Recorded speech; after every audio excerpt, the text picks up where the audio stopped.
The report claims that literally dozens of Afghan and Iraqi terrorists paid off Mexican drug lords and came through those tunnels to try and mount an attack on a U.S. Army base. This, according to the Washington Times.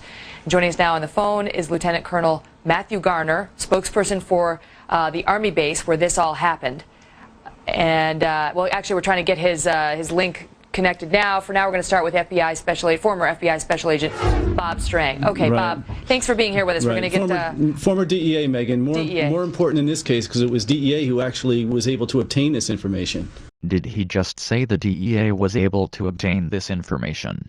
The plot, widely reported by local news stations and national TV networks and the Washington Times, turned out to be nothing more than fiction, an FBI spokesman said Monday.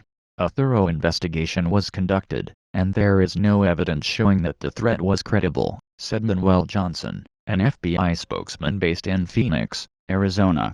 Yet, Fox News reported this event as if it has already happened. This is Fox News reporting at its finest. Bob, thanks so much for the clarification and for being here with us. So let's just make sure our viewers understand what was going on here. There's this Army base out in Arizona, and they find out that these Mexican drug lords have agreed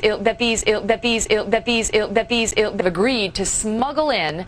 A cognitive bias is a person's tendency to make errors in judgment based on cognitive factors, and is a phenomenon studied in cognitive science and social psychology.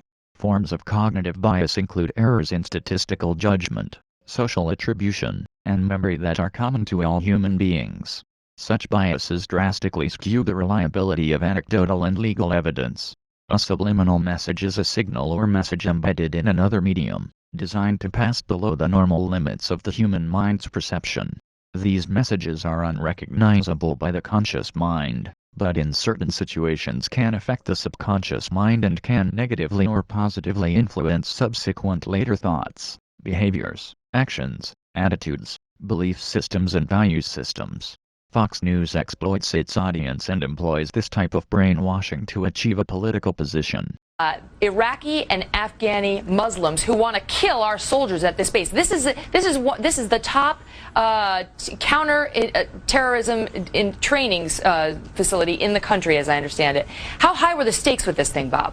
Well, think about it. And Megan, it wasn't only the people that they were trying to bring in terms of terrorists to assist any homegrown terrorists that we have, but it was also weapons that they were trying to bring in, and perhaps even chemicals or other biological agents that could cause tremendous harm here in the United States, not only in Texas, but across the country. So you've got to remember, we've got a huge border that's unprotected.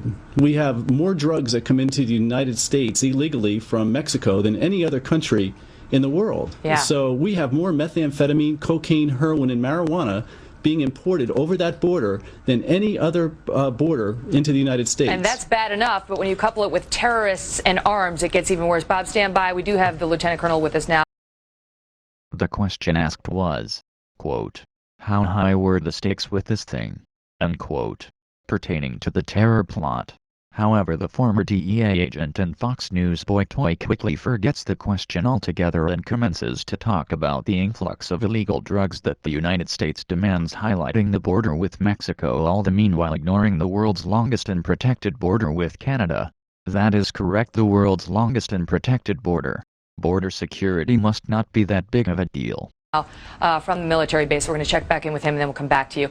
Lieutenant Colonel Matthew Garner, are you with us? Yes, Megan, I am. How are you today? Doing well, thanks. Thanks for being here with us. Okay, first, tell us exactly where this happened.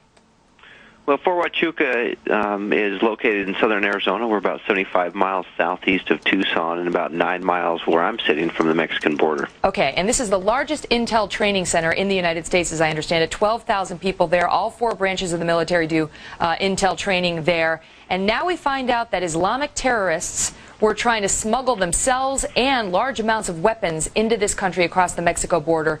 Wait, did she just contradict herself from what she said moments ago? The initial inflammatory claim was Pakistani and Afghani terrorists paid off Mexican smugglers. Now the claim is they smuggled themselves. Let's review the clip. The report claims that literally dozens of Afghan and Iraqi terrorists paid off Mexican drug lords and came through those tunnels. And now we find out that Islamic terrorists were trying to smuggle themselves and large amounts of weapons into this country across the Mexico border. Quite disgusting journalism.